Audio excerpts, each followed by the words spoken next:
hindi doon naka-focus yung buhay mo. Doon sa problema na lang.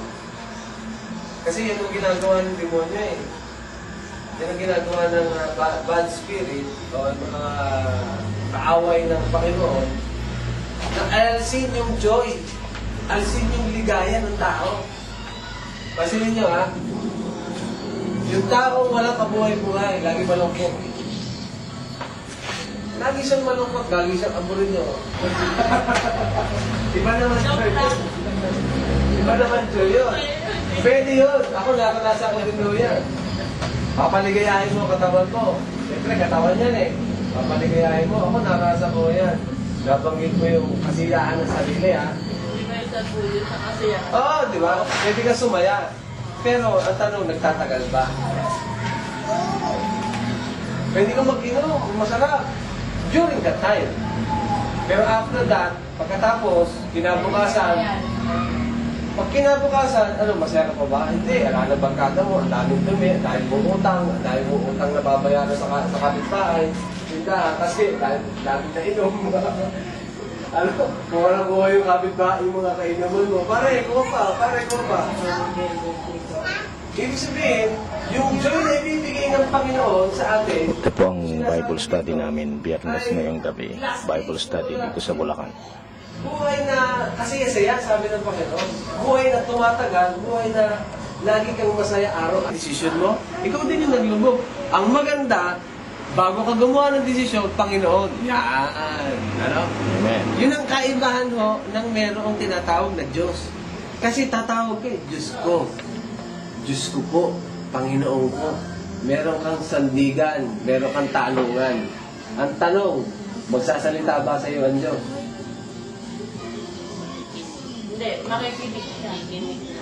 Pero naniniwala ka bang magsasalita sa iyo ang Diyos? Eh siyempre, kakausapin mo, pag kinakilala sa Panginoon, ano? Nagpe-pray ako, pero wala sa loob. Nagpe-pray. Ang galing ko nga ho eh. Ang galing ko magkabisa eh. Kabisado ko panalangin. Ang galing ko. Kasi ako ay dating sakrista ng pare. 4 na taon. So, ang galing ko mga bisa ng panalangin. Pero, wala lang. Parang nagsalita lang ako ng walang kabuluhan na nangyari. Ko, hindi na ako kinakabisa. Ang panalangin ko parang dire-diretsong talagang naririnig ng Diyos. At sa tenga ko, parang merong sumasalita pero wala. Biblia, simula sa umpisa na kayo ipinanganak, ang ganda ho ng plano ng Diyos sa tao. Napakaganda. Kung bakit tayong tao ang umiiwas lagi, ayaw natin. Huwag na kayo maya, ako lang naman ang hindi nyo kumagana. Hanggang 24 ba? Babasahin o hanggang 23 lang. Sige, Michelle, laksan mo. Sapagkat ang lahat ay nagkasala at hindi nakaabot sa kaluwalhatian ng Diyos. Okay. Sapagkat ang lahat ay nagkasala at hindi nakaabot sa kaluwalhatian ng Diyos. Ibig ko sabihin, lahat makasalanan. Sino magsasabi sa inyo na hindi ka nagkasala? Wala eh. Nobody's perfect. Sabi nga, walang perfecto. Eh, paano tayo aabot sa Diyos ngayon? May problema. Diba? Ang laki naman ng problema. Kasi, hindi daw tayo nakaabot sa kaluwalhatian ng Diyos. E, paano ngayon makikipag-usap sa Diyos? Meron akong picture dito. Kung makikita nyo. Ayan o. Ayan. Maliit siya. Hindi ko nakalakyan eh. Kasi dapat, nilakyan ko. Andito yung Diyos. Ito tayo. Andito yung tao sa ilalim. Hindi ako makakaabot. Paano ako makakaabot? Paano ko siya kakausapin? Paano ako pupunta sa Kanya? So, ibibigay sa ako sa ba? Praise God. Oh, again. Diba? What's the difference now between Catholic and Ang kaibahan ito. Sa pagbibigay ni Sanchez, wala akong sinasabi na kasi ang point ko dito, mamaya pababalik doon. Ang point ko dito ay kumukuha ng effort. Etong si Sanchez na mapalapit sa Diyos. Kumukuha siya ng effort na mapalapit siya sa Diyos. So yung pera, yun ang way niya na mapalapit siya sa Diyos. Akala niya, sa akala niya, sa pagkawang gawa, sa pagbibigay ng mga perang ganito sa simbahan, ay lalapit siya sa Diyos. Wala pong masama ron. Wala. Di ba? Kasi kawang gawa yun. Pero sa mentalidad ni Sanchez, akala niya nalalapit siya sa Diyos. Doing those things na pagbibigay ng maraming pera. Sa kabila naman noon, sa mga ginagawa niya, puro naman pinapapatay niya yung mga tao. Ang dami. Kung bibilangin noon, pinatay. Kung nag-commit siya ng crime, crime pa rin. Oh, crime pa But you rin. said kanina, there's a difference. Oh, big difference. Pero ganito po yan eh. Sa church noon, sa Nueva Ecija, doon ako naka-assign. May sinabi sa akin, Pastor, ibigay ko sa ito. Ikaw, Nen. Pastor. Nen, Naiiyak. lakasan mo. Sa Panginoon yan. Para lang tayo nagkukwentuhan. Paikot tayo, magpapasa tayo. Yan sa Eden. Sapagkat ang kabayaran ng kasalanan ay kamatayan, na dapat ang kalooban ng Diyos ay walang hanggang buhay sa pamamagitan ni Yesu Cristo na ating Panginoon. Amen. So, sa batas ng tao, sa batas natin, at sa batas din ng Diyos, the wages of sin is death. Ang kabayaran ng kasalanan ay Kamata. buksan yung laruan, yung toy, na nakasilyado pa. Sabi niya, Daddy, bubuksan ko tong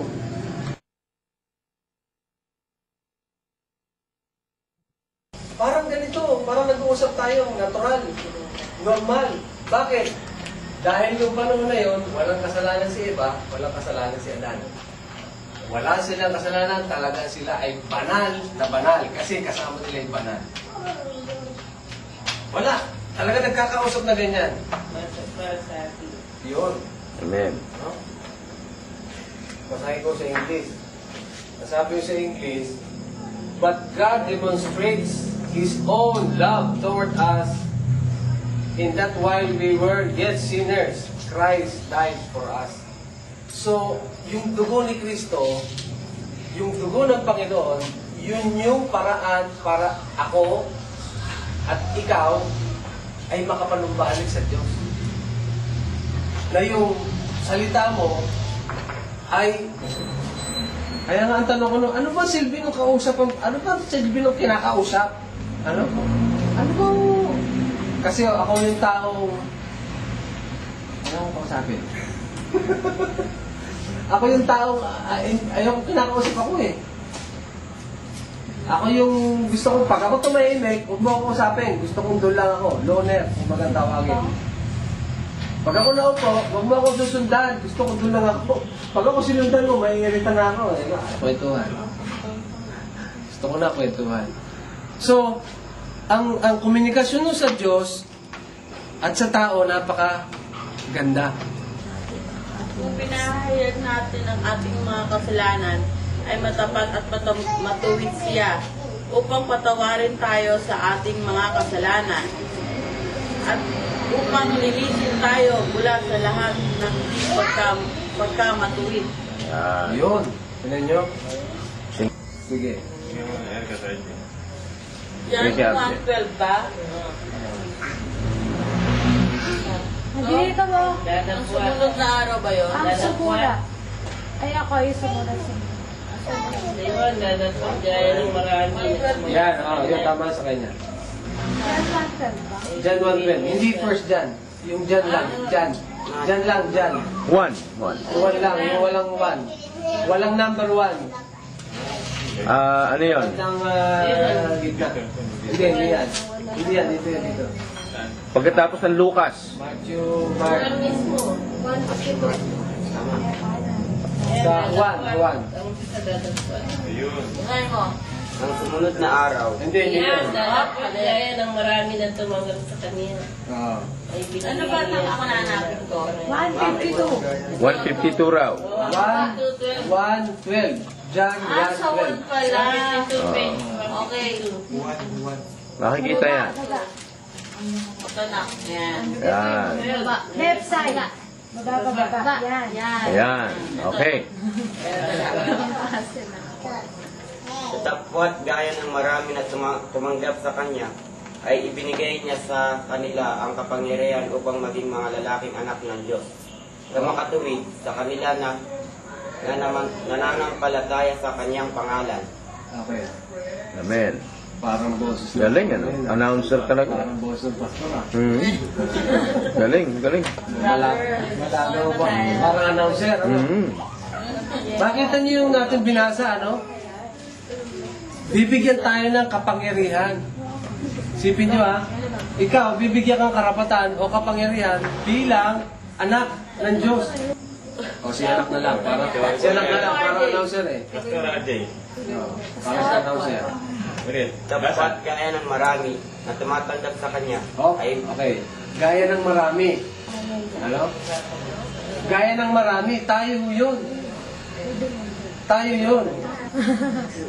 ay ibinigay niya sa kanila ang kapangyarihan upang maging mga lalaking anak ng Diyos. Alam Sa gumaganda. makatuwid, sa kanila na nananampalataya sa kanyang pangalan. Ayun, nananampalataya, ano? Kung hindi kayo kasali dahil babae kayo, doon naman papatayin sa mananampalataya, sa nananampalataya. Gagayahin niyo itong prayer ko. Ito ay prayer na pagtanggap. Kung gusto niyo tanggapin ng Panginoon ngayon na mismo, kayo po bahala. Pero kung ayaw niyo tanggapin, wala akong magagawa.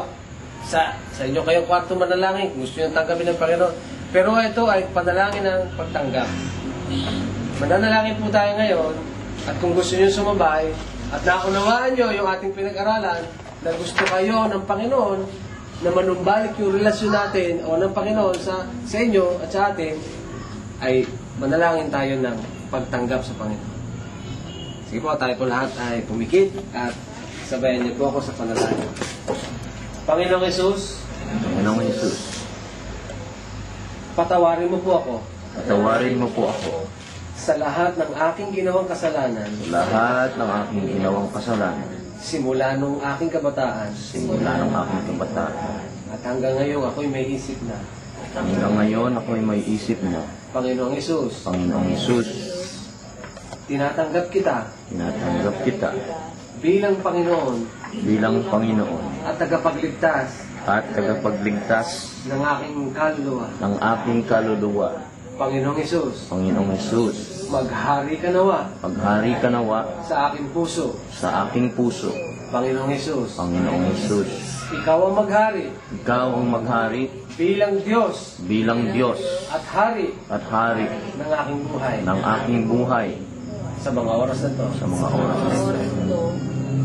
Salamat po. Salamat po. Amen. Amen. Ako na lamang pong mananalangin. Panginoon Jesus, marami pong salamat sa mga anak mo na, Panginoon, na Yes, sumabay Lord. sa panalangin. Dahil alam po namin na sa kumpisal na ito na aming ginawa, sa confession ng aming mga bibig, Panginoon, na lumabas sa aming mga bibig, Panginoon, ang kumpisal na ito na ikaw ang Diyos, na ikaw na ang hari ng bawat isa, Panginoon. Marami pong salamat dahil nagdiriwang ka sa langit at nagdiriwang kami dito sa lupa, Panginoon.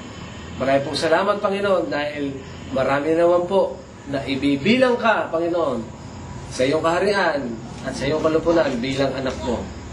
Salamat po, Panginoon, sa iyo po namin binabalik ang pasasalamat sa pangalan ni Jesus. Amen. Praise the Lord. Palakpakan po Palakpak natin. po. Hallelujah. Bago tayo mag-closing, awitan mo natin ang Lord. Yung Panginoon kay buti mo. Kinanta ko na ko yun, uulitin lang natin. Ganito ang tono. Panginoon,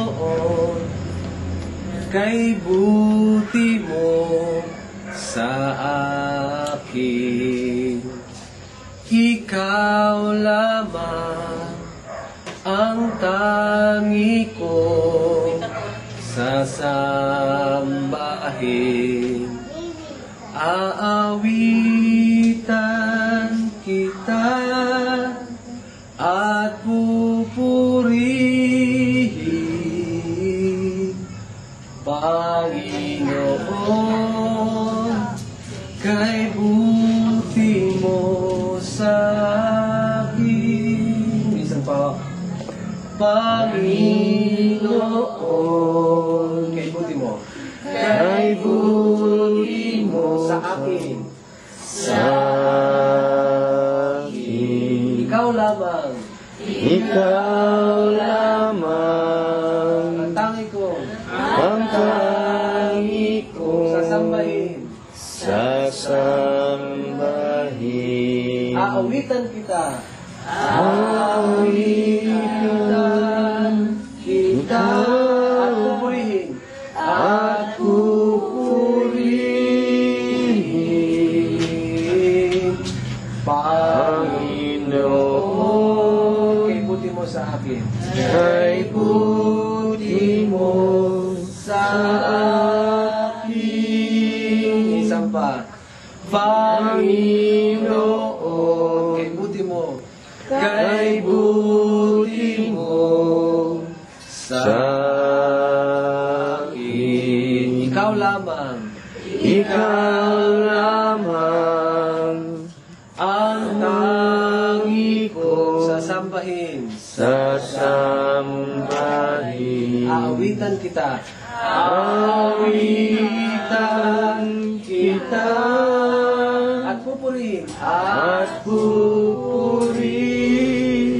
pupurihin, Panginoon. Panginoon. Kay buti mo sa akin. Aawitan. Aawitan kita at pupurihin, Panginoon. Panginoon. Kay buti mo.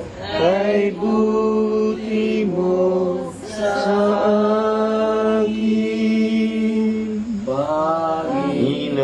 Panginoon. Kay buti mo sa akin. Amen. Palakpakan natin ang Lord. Be!